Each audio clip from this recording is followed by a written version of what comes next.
I'm here with Javier Dominguez, some young blood, a fresh face, new up and... No, of course, we all know who he is. World champion, top 8 at a Paper MC recently in London as well. And you've just snagged a spot in the finals of the Red Bull Untapped event that's happening very soon.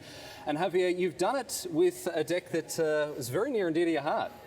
Yeah, I mean, this Izzet Pheonix, this slowly become my pet deck in Modern, so I'm just bringing this weapon once again. Well, one of the best players in the world with one of the best decks in the format. Let's get into it and have a talk about exactly what this list is trying to do.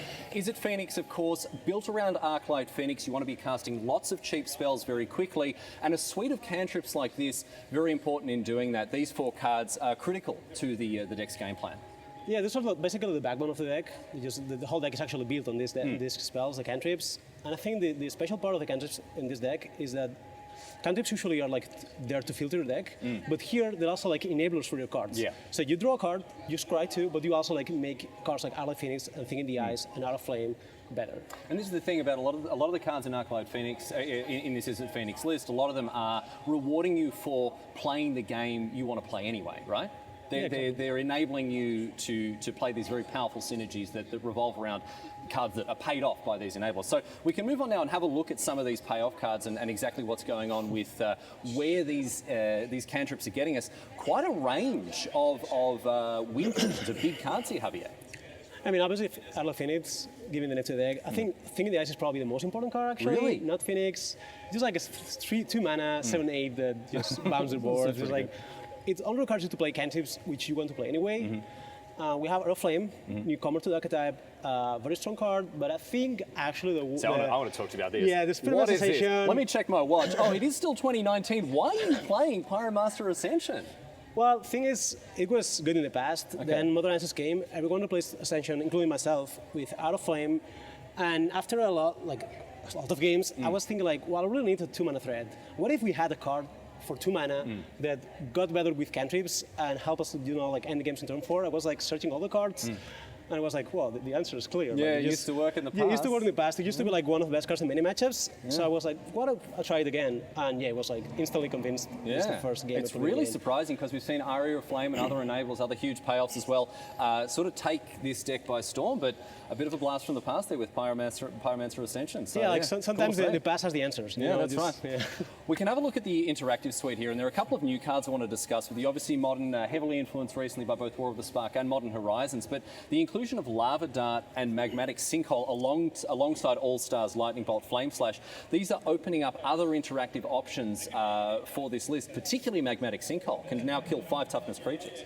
Yeah, I didn't have expectations on Magmatic Sinkhole. It looked to me like a bad Lightning Axe or Flame Slash, but reality is like killing Planeswalkers. The small part of the deck is actually a very good thing.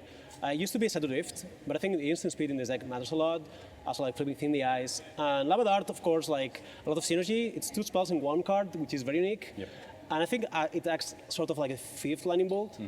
And I think Lava Dart is maybe one of the cards that overperformed the most to me, because 1 damage for 1 mana is not a big deal. But it's more the instant for 0 mana that really and then makes like an extra spell, so it's very flexible and Yep. it offers you like a lot of combinations. Well, we can have a look at some other cards that you've included here as sort of utility cards or ways to enable a game plan later on in the game.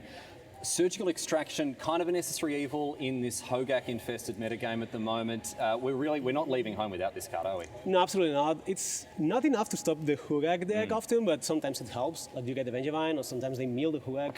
But I think it's a must. Also, it's good in the meta match and against other decks. So I think it's good. Manamorphose, what haven't, I mean, it's just, it's very easy. You look at some of these cards, you can just see like they do exactly, like they print instructions on them how to use them.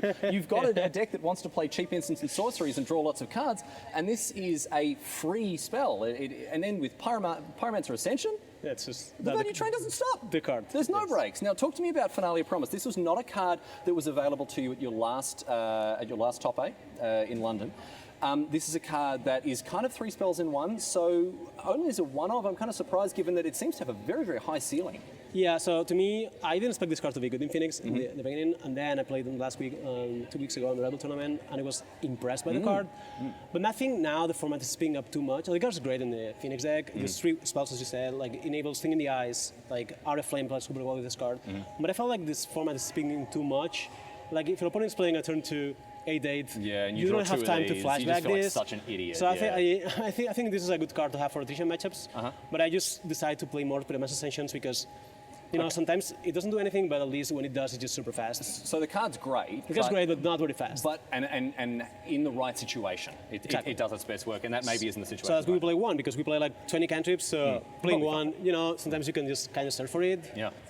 Well, look, we're expecting big things from Izzet Pheonix this weekend. We are expecting it to make a real run at Sunday, and in the hands of a stone-cold master like you, Javier, I'm sure Izzet Pheonix is bound for great things this weekend. Thank you. We'll try.